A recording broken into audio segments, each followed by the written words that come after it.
Good afternoon and welcome to my first ever YouTube video on Championship Manager 2001-2002. I thought I'd start by showing you the leagues that are selected. Now, I can't remember if the one that breaks the game is Sweden or France. So, I've not selected France because I think it's France. However, it might be Sweden. So, in a few months' time, this game might break because it might be the Swedish second division or it might be the French second division. If anyone knows and can let me know, that'd be absolutely wonderful because then I won't break the game. I've started a new save. It's on the Lussenhoff database, and the way that you can tell it's on the Lussenhoff database is because the guy is a genius and he added players like Messi as the 14-year-old Argentinian, and is like as good as he should be in real life. Ronaldo, who's an absolute... Okay, it's my keyboard, not my spelling. Ronaldo, who is an absolute king on this. Obviously, can't find the game where he was at. There, so a 16-year-old, as you can see, his attributes. He becomes pretty disgusting on the game. He's going to be one of the main things that's going to stop me from winning anything. I have got the fourth column. Because I'm obviously clearly a disgusting cheat, but there's things on this that you can't actually see in the match engine. You can infer what the corners and free kicks are by looking at set pieces, and it's an average of them both, although here clearly that average doesn't work because corners is 13. Penalties, it's impossible to tell, and there's loads of things that I'm going to speak about later on. So it is basically the .68 database. No, that's wrong. It's the original database. Tom Madeira has been sacked off because he's not a real player. And like I said before, I've taken over Yeovil Town. So the general principle of this save is going to be that I'm going to take Yeovil Town in 5 years from the conference to the Premier League and then hopefully win the Champions League. Try and win a European Cup in one of the earlier seasons. So try and win a UEFA Cup in one of the earlier seasons. Try and get a League Cup or a FA Cup won in one of the earlier seasons. So I'm going to go through the things that I do at the start of a game, and I'm going to go through a couple of ideas of what I'm going to look for, and then I'm going to end the video because obviously this is new for me. I don't want to spend an hour doing a video and then come to the end of it and realise it's rubbish. I'd rather spend 20 minutes and then realise it's rubbish because that's a better way of doing it. Please give me any comments about if I speak too fast, if I speak too quietly, if you can hear things in the background.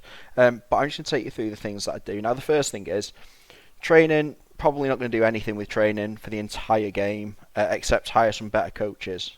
Now, you might have just noticed that I am using the uncapped sweaties. I'll explain why later on.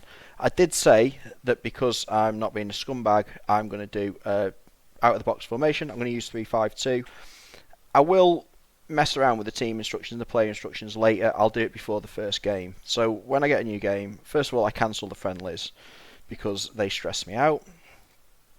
Not because of injuries, but because I'm always like racing to get my team. Second thing I do, and this is the most important thing, this is the lifeblood of the entire game, is I go and search for some scouts. I need my scouts full.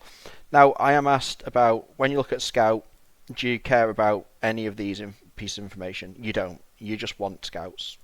So, just sign them. The only thing about having higher attribute scouts is that teams might approach them and take them off your hands and give you some money. And obviously, being Yeovil, I would love a little bit more money. I don't know how much money I've got. Clearly, I've got none, have I? That's ideal. Absolutely ideal. Won't be a problem for long. And then get yourself some scouts. We'll just get some cheap ones for what's left. Begins. And like I said, it doesn't matter. The reason that scouts are important is I'm doing this as a scouted only run. So if they don't come in my shortlist, I won't buy them. There might be a couple of exceptions to that. I'll let you know when we get there. I did consider doing it as just like the most basic run of where I can only have EU players, but it's a bit boring, and I think people prefer to see players from all around the world. So I'm going to send my scouts out to all of the non-EU countries. I will sign non-EU players. Just it's a bit more interesting. You get a bit more variety, and obviously, yeah, I could have started in Belgium, where I can get whoever I want, or France, which is broken, or Germany, which is only 2 leagues. But I quite like playing in England. I don't know why. Maybe it's because I'm old and nostalgic for the old days of football before obviously the oil money came in. So I'm just going to start off by I'll send my first scout to Argentina, and then I believe it's you do every 6, and then you can do the regions, start in Africa and North Africa, and then get players. And so that's the first thing that I do: go and sign some scouts. And the second thing I do. I basically transfer list every single player. Now I know that isn't a new thing. I know everyone does that, and I will show you how I do the negotiations and the wages at some point in time. I try and get rid of the big earners first, because then that allows me to get better players. You will see that I do speak about the CA15 attributes, which positioning, off the ball, dribbling, creativity, passing, all quite important. Now, Lee Johnson is somebody that might survive the cull. He's on £500 a week, but I'm not sure I'll get a better midfielder than him for that position, so I'm not going to list him. But the rest of the squad are just on the chopping block. I will continue recording while I do this, and I'll just speak about some ideas as well. So I want to get rid of basically the people that are the most expensive to get money in. The general principle in Championship Manager early on is that you can always get a better player. Like, you can always get a better player for any position that you need, unless you sign someone like Huckabee or Barnes, or one of like the elite players. Now, I have not decided yet if Barnes comes up on the transfer list or Huckabee comes on the transfer list, if I will buy them. If Barnett comes up, I might buy him. I'm not too sure. I can see justification for doing it. I can see justification for not doing it. So we put them all on the transfer list, and I'm pretty much going to, once I've done this, stop the recording, upload it, so you'll see this, and take some feedback before I actually go into the game properly. What I will do after this, and I will timestamp as well, like a good YouTuber, so that you don't have to listen to me waffle on about things, is I will actually go through all of my transfer business, but I'll put a timestamp, so if you don't want to watch the transfer nonsense, or I might speed it up, maybe I'll speed this up as well.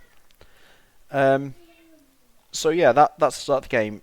I keep Ramsey because there's a minimum amount of players that you need on your roll before you can start selling players. I believe it's like 13 or 12, so I don't really want to go below that number. And that's pretty much it for the first one. There's nothing more funky to get into. We're only £14,000, so that'll go up. So what I'm going to do, I'm going to save this game. I'll try and do everything on stream, but expect a difficult season. I'm expecting to win everything and have a good shot at the FA Cup, as long as I get my players in early. The biggest problem is going to be if I end up playing away at teams that are not like top tier teams, but QPR are a bad one to get, Bristol Rovers are a bad one to get, Bristol City are a bad one to get, Cardiff are horrible to get, Crew Alex are bad to get, especially with my formation. But generally, as long as I can avoid like the better teams and I can have a lot of home draws, I'm quite confident about getting to the later rounds of the FA Cup. Obviously, watch me go out in the qualifying round now. And then obviously, like, getting away to United or away to Liverpool to get a lot of money, it would be ideal as well. Right, hopefully that's not too long a first video, and I will see you in the second one. Goodbye.